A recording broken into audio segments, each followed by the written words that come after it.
আর মুগ্ধ মিলে যাদেরকে আহত অবস্থায় পাচ্ছিলাম নিকটস্থ যে উত্তরা ক্রিসেন্ট হাসপাতাল আছে আমরা এই হাসপাতালে নিয়ে যাওয়ার চেষ্টা করছিলাম। তারপর ওর হাতে কেস ছিল আর আমি ওর হাত থেকে পানি নিয়েছিলাম। আপনারা যে ভিডিওটা দেখেছেন সেখানে দেখবেন আমি কালো গেঞ্জি পরে ওর কেস থেকে পানি নিচ্ছিলাম আর ও কেসটা ধরে হাঁটছিল। এভাবে আমরা পানি দিচ্ছিলাম। ও বারবার বলছিল পানি লাগবে পানি।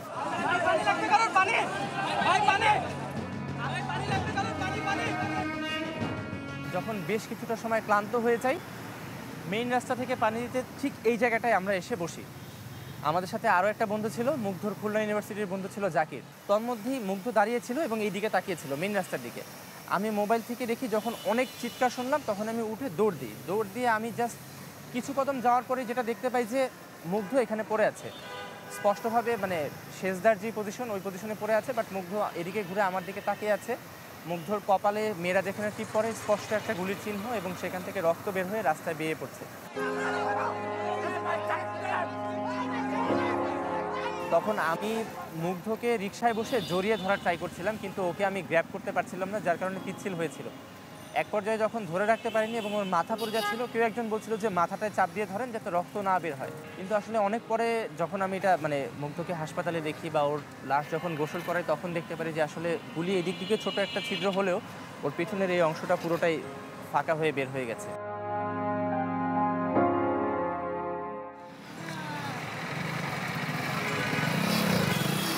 বিভিন্ন জন এসে জিজ্ঞাসা করতো যে তোরা তো জমজ, তোদেরকে কি একজনকে মারলে আরেকজন ব্যথা পায় নাকি?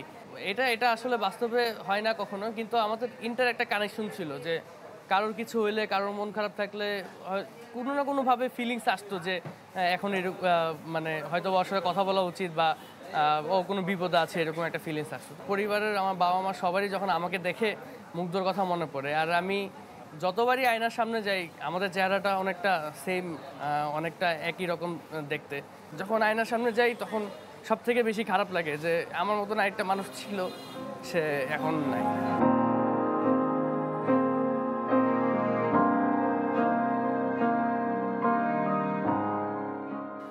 ওর ঘুমানোর সময় একটা স্বভাব ছিল যে ওর একটা চোখ অল্প একটু খোলা থাকতো আর একটা চোখ বন্ধ থাকতো। সেভাবেই একটা চোখ অল্প একটু খোলা, একটা চোখ বন্ধ, সেভাবেই শুয়ে আসতো। তো আমি এসে দেখে মনে করছি যে রেস্ট নিতেছে, ঘুমাচ্ছে।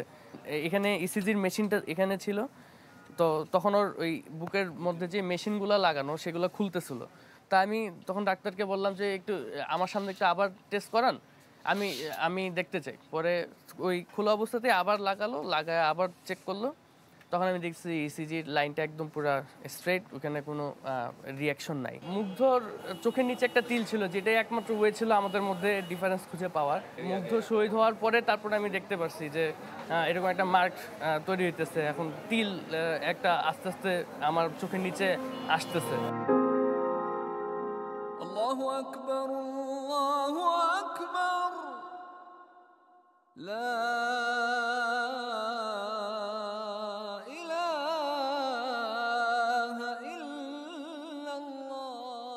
ভাইকে হারানোর সাথে সাথে আমরা আরো অনেক কিছুই আমাদের জীবন থেকে হারিয়ে ফেলেছি। তো এই যে যারা শায়িত আছে তাদের কথা চিন্তা করে হলেও, যারা জীবন্ত শহীদ আছে, যারা আহত যোদ্ধারা আছে, যে দু চোখ হারিয়ে এখন পৃথিবীর আলো দেখতে পাচ্ছে না, তাদের দিকে তাকিয়ে হলেও যদি নিজেরা অনুধাবন করে দেশের পরিবর্তনের জন্য এখনো যদি আমরা নিজেদের থেকে এগিয়ে না আসি, তাহলে এই পরিবর্তন সম্ভব হবে বলে মনে হয় না।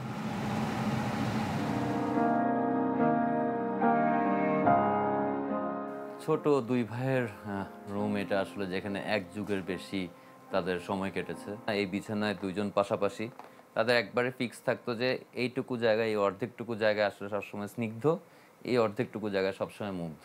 কিন্তু আজকে সেই সকল স্মৃতির থেকে বড় কথা আমাদের যেটা একমাত্র চাওয়া ছিল, সেই বিচার, যে আমাদের ভাইয়ের হত্যার বিচার, তা নিয়ে আসলে আমরা খুবই আশাহত।